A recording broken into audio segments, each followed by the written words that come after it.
સૌ પ્રથમ તો આજે પાર્ટીએ જે મારી પર ભરોસો મૂક્યો અને મને સ્ટેન્ડિંગની જવાબદારી આપી છે ત્યારે હું પાર્ટીની નેતૃત્વ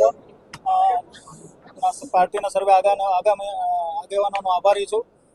મુખ્ય કામમાં તો હું અત્યારે મને એક પ્રાથમિક લાગી રહ્યું છે કે કોર્પોરેશનનું જે ખર્ચનું બજેટ છે તેમાં મેક્સિમમ કાપ આવે તેના માટે હું અધિકારીઓ સાથે સમીક્ષા કરી અને એક કઈ રીતે કાપ કરી શકાય તેના માટે હું પ્રયત્ન કરીશ.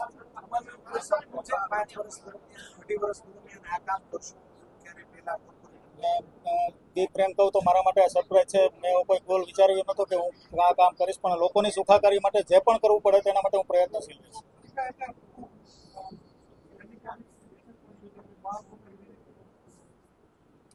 અત્યારે સ્ટેન્ડિંગના સભ્યોને નિમણૂક હતી અને એક પરિચય બેઠક હતો. હવે આગામી દિવસોમાં અધિકારીઓ સાથે બેઠક કરીને રાજકોટના વિકાસ માટે શું શું કરી શકાય તેના માટે બેઠક કરશું.